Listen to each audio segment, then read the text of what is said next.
We'll just spend a couple of minutes just reviewing what we learned in chapter 3. Of course, the very first thing is our life lesson. Life lesson number 3. Nothing changes when nothing changes.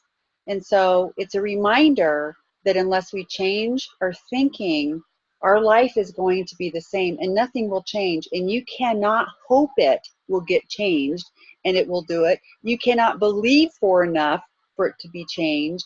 You have to change your thinking. And so it's really important to understand that when I change the way I think, it'll change what I see and what I do.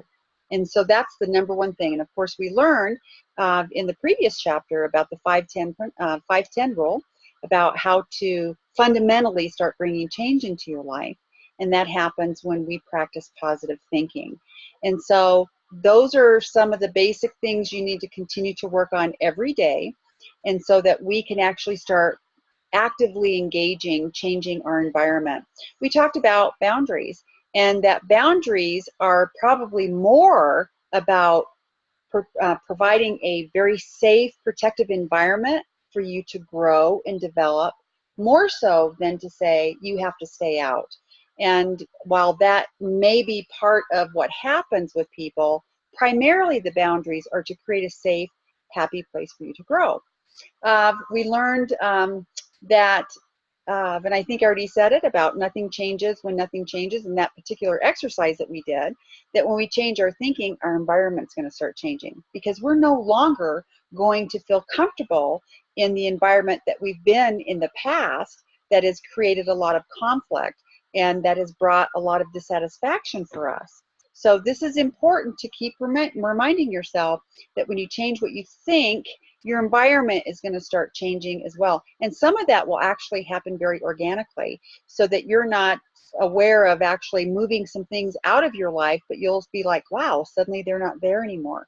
And so that's a really wonderful benefit of really focusing on changing your thinking, and especially with the 5-10 principle. We learned about world of relationships and the 4 elements. That I mean you no harm, I only want the best for you, what matters to you matters to me, and it must pass the test of the seasons. And how we can actually reorganize our relationships so that we are not harming people by saying, hey, you're out of here, but rather we're creating a bigger boundary, saying, no, we have a no-fly zone, and so this isn't good for me, and it's not good for you to do this to me, and so I need to let you know clearly that this is not going to happen anymore. And so, but I'm not going to harm you. I don't want evil, or I don't want bad things to happen to you. I want good things to happen to you, but I want to also protect my good things that are going to be happening to me as well. In healthy relationships, we learned about the pillars of intimacy and how important they are. We also learned how to actually operate within the pillars of intimacy if we're a single person and if we're involved in a long-term relationship. And so why we need to have the model for ourselves, so that we understand really what we want out of life, but also so that we give people an opportunity also to say, hey, well, this is what I want, and to see if they can come together for a long-term commitment. And of course, if you're already married, it gives you an opportunity to have conversations, to say, hey, actually, this is really what I wanted in my life, and I was hoping that, maybe we could talk about this and develop this more, so that our relationship as a married couple can be more enhanced, and we can really have a fuller, more dynamic relationship that we really would like to have. And we talked about the 5 elements of successful people, or 5 qualities.